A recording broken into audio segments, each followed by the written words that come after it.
Hi friends, in our time together today, I'm going to introduce a tune I've been wanting to introduce for a while. The Rights of Man. It's a hornpipe. I'll introduce the tune. It has an A part and a B part. I'll play the A part through, and then I'll play the B part through, and then I'll play the entire tune, including the repeats. And I'll include a link in the top of the notes to this video so you can access a page on my website from which to download the music and tabs for this tune if you would like. As a hornpipe, The Rights of Man is just a happy, delightful, kind of skipping, playful melody, as a lot of hornpipes are. But there are so many variations. It's just amazing. I've looked through tons of variations. I've listened to tons of people play. And it's kind of hard to define the core of the tune. I mean, you could get a feel for the core of a tune, and I think that's what I've done, at least one version thereof.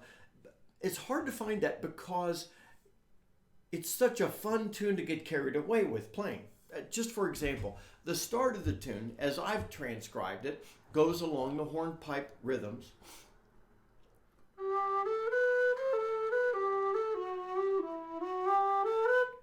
And you could find some people who were going to play it and with fun ornaments in there, and some people that say they feel this hornpipe should be played in a straighter rhythm.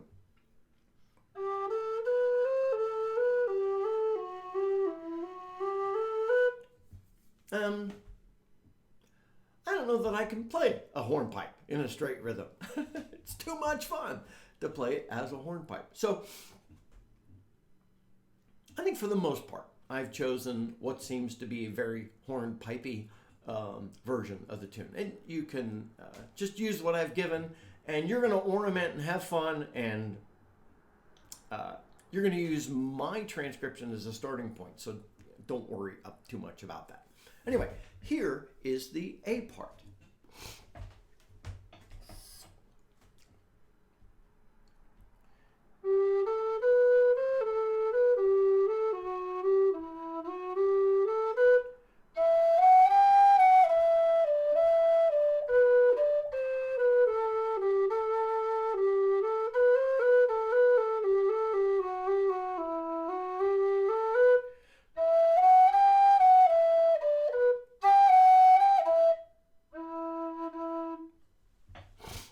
So that is the A part. Go back and listen to that a few times. Play along with me. I am going to have the play along with Scott section in just a minute, where I'll play through the whole thing with the repeats. As you will have noticed, it's in the key of G. On our D whistles, that is 1 sharp, so you're playing the C natural. On my Howard, that's holes 2 and 3 covered, whatever works best for you. So here is the B part. I'm going to do the walk in. So imagine I've already played. So I'm going to walk into the B part, and I won't play the repeat. Just play it through once at a steady pace.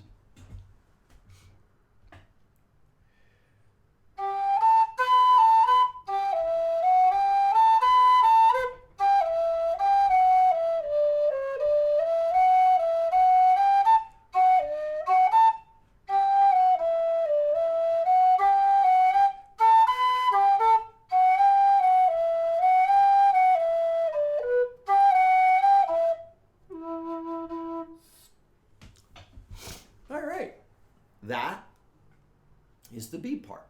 Now I'd like to play the entire tune. I'll play it straight in hornpipe rhythm according to the transcription with no ornamentation.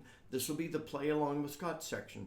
So when you're ready to really grab hold and learn the tune, play along with me, and that'll make it a lot easier. So here it is with repeats.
that is the Hornpipe, The Rights of Man, with no ornamentation, but in the hornpipe rhythm. Now, you might see some transcriptions that have this written very straight.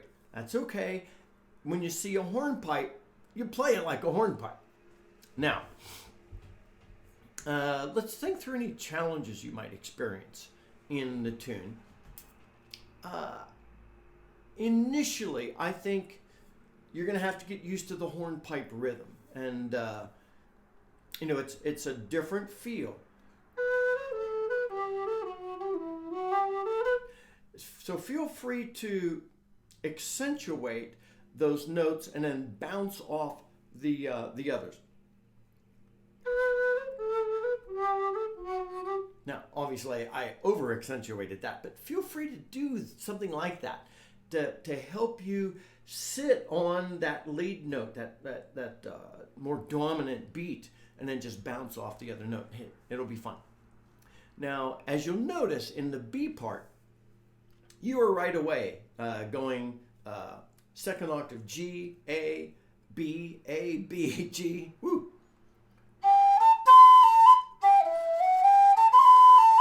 So work on that. This is one of the reasons I tell us it's so important to work on being able to play from the bottom of our whistles to the top of our whistles.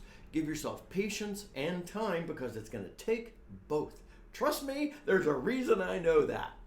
So anyway, I think those will be the only challenges, getting used to the rhythm if you're not familiar with the hornpipe and hitting those high notes.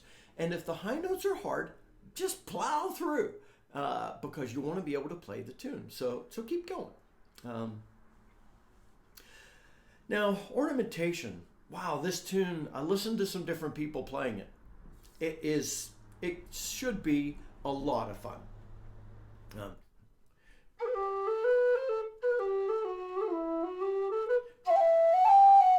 I didn't do much there, but it's so rich. You could do so much ornamenting this tune. You could practice probably almost every ornament you have, except for vibrato, because you're not sitting still that long.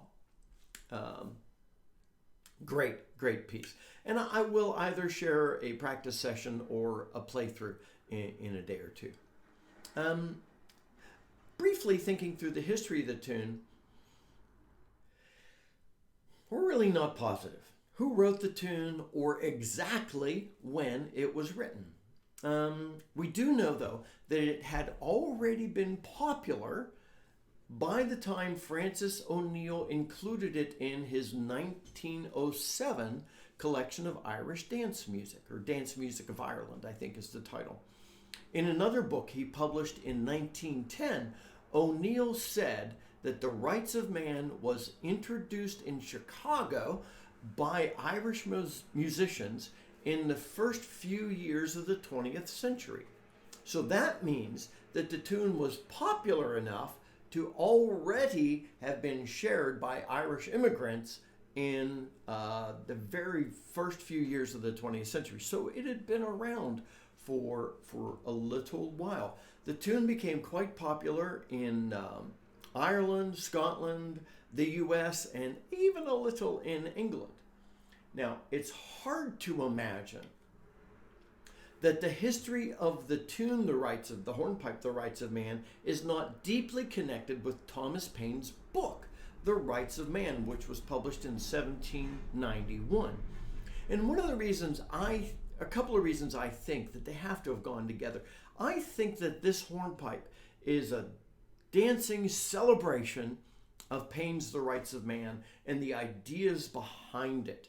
You see, when The Rights of Man was published by Paine, it sold over a couple 100,000 copies, which was unheard of in that time period. We're thinking